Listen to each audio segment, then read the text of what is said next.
Welcome here at Propcoach. Yes, we're going to talk about ka-ching price. And one of the most difficult discussions you will ever have in real estate is always related to price. We have to negotiate price between sellers and buyers. But at the end of the day, what is also a difficult negotiation is when you go for a listing presentation and you're going to ask your clients, hey, how much are you willing to sell for? How much are you willing to list? How much are you willing to ask? And here, Coach Taco is coming to tell you that I feel you never should ask your clients for a price. You as an agent have to decide the price. And that's what we're all going to discuss for you today. So do me a huge favor, subscribe to our YouTube channel because I want to send a video every single week helping you to elevate yourself as a real estate professional. And by hitting the notification button, you will be notified when that video is going to be released. So what do you say if we get started? Never ask a price. In 3, in 2, and 1, and go.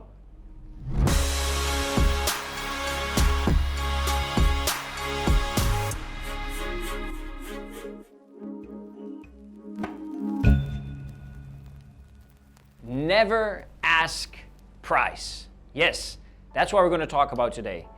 When we do training, there's always a very important question that I ask all of my students that I'm also going to ask you right now. When it comes to listing a property, who decides the asking price? Who do you think? Is it the seller or the agent? Or is it the market? Remember, we have to list the property and then we market the property, then we sell the property. List, market, sell. But in order to list the property, we are basically going to decide for an asking price. That's the price that we're going to advertise as the, on the market listing price that the whole market is going to see. Based on this price, it's basically the first impression that the market's going to get of this property.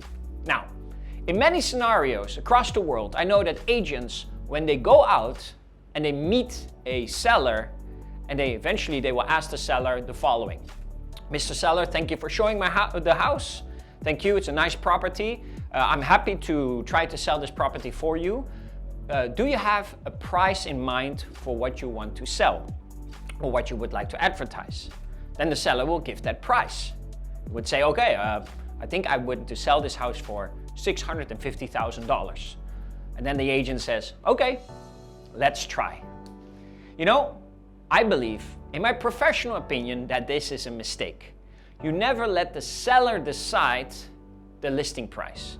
Because sellers always ask higher than what the market is really expecting. And that is their right. Of course they want that. If I was a seller, I would want the same thing. I want the highest price for my property. So remember this, there is something that is called the seller's price. And the seller's price is always the highest price. It's the highest price out there. In my professional opinion, it's always the agent that has to decide on how much the property has to go on the market. But it's not just by telling them, it's by showing them. And that's why I want to talk to you about today, because never asking for a price, no, you have to give a suggested price to your seller based on the data you have and your expertise, of course.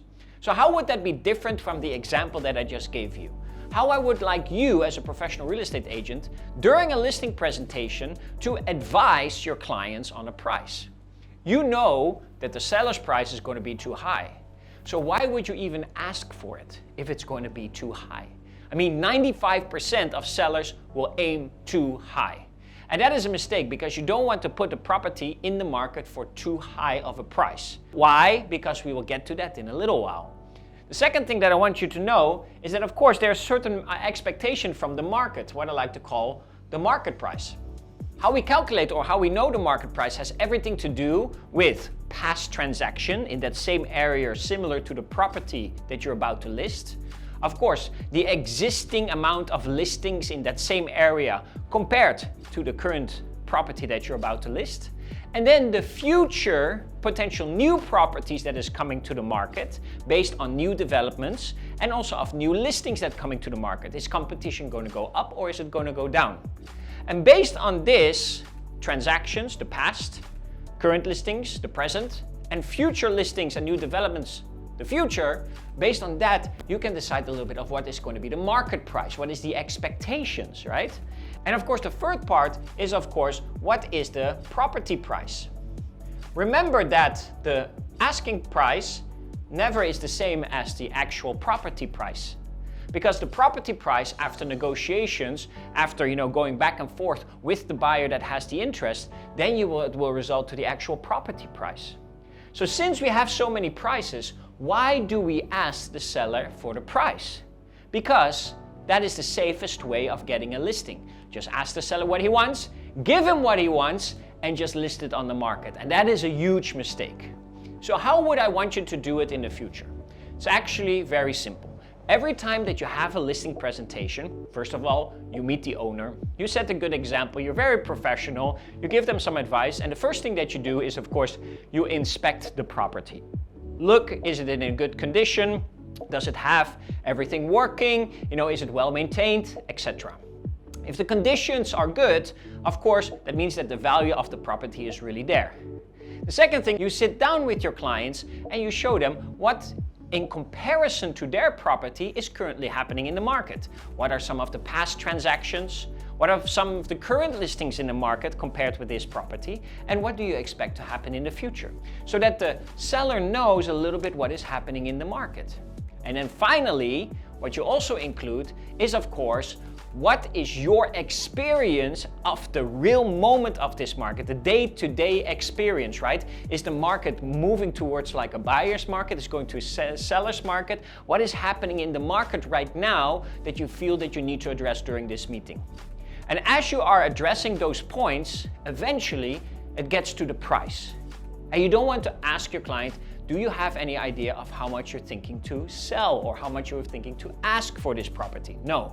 What I would do is say, Mr. Client, based on what I see in your property and based of the CMA, the comparative market analysis, with all the comparisons in the market that I just showed you, and based what I know is happening in the market right now, my suggestion is that you put the property on the market between the $625,000 to $630,000.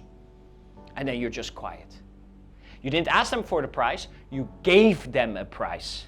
It was your advice price. How much you advise to put this property in the market. Yes, that's how it works. Now there's two things that can happen.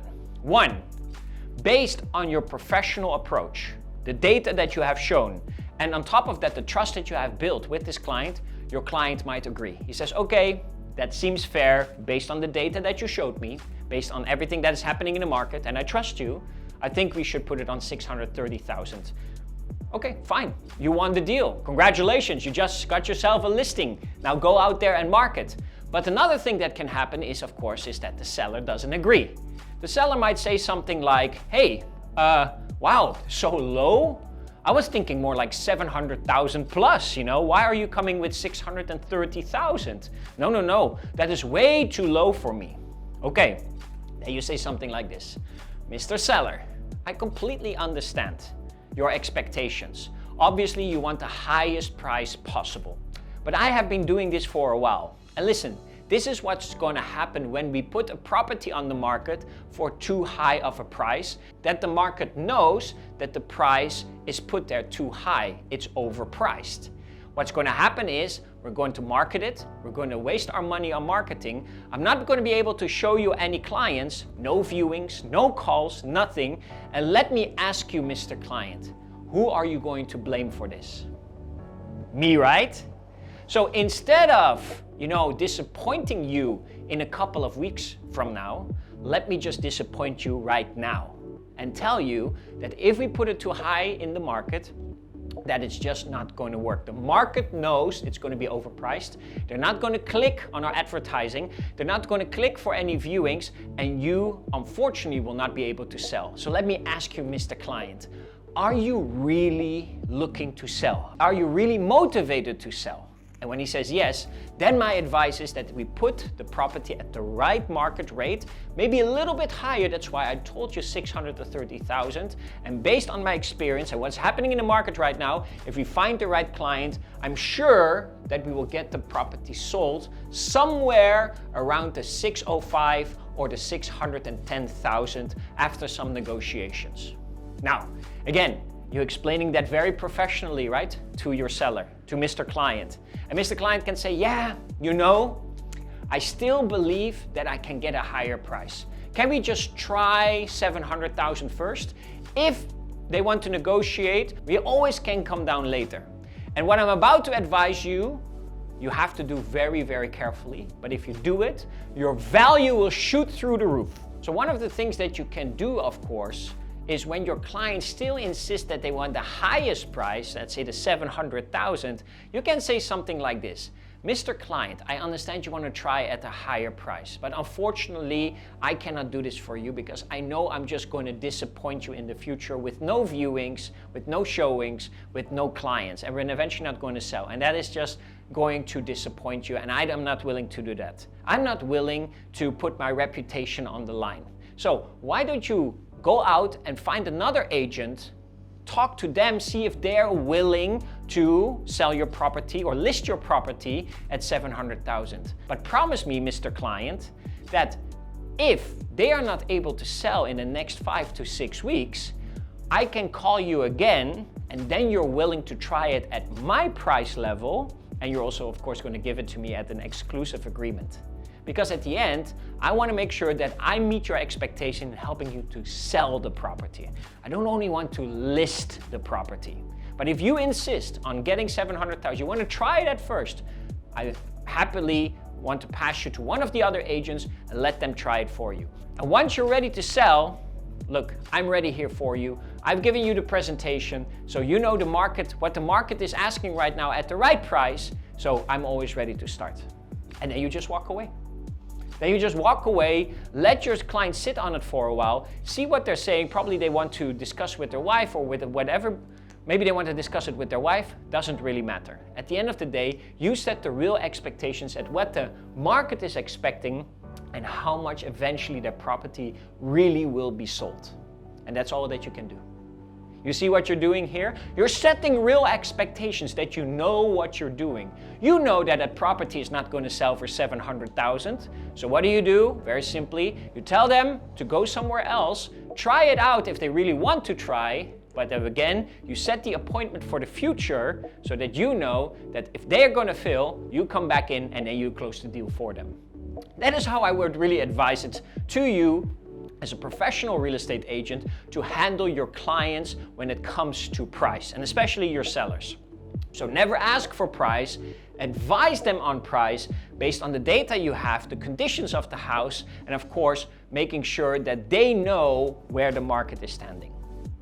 Okay, great. That was wonderful. Hey, play this video a couple of times because I gave you a lot of scripts and things and how you can say stuff. And if you want one of these scripts, feel free to go to the comment box below and just type in script, and I'm happy to send you the seller script during a listing presentation so you can use all of this in your next upcoming listing presentation. So never ask for price. Remember it. Your sellers will always expect a higher price. So why don't you advise them the right price so that you can start selling those listings right away. Thank you so much for watching here again at Propcoach. If you have a question that you want to ask us, that you want to play for the next video, anything for you related to real estate, just send it to us in the comment box or send us an email or anything else, one of our channels out there on social media, and we will be happy to record something for you in the near future. Thank you so much for watching. I hope to see you next time.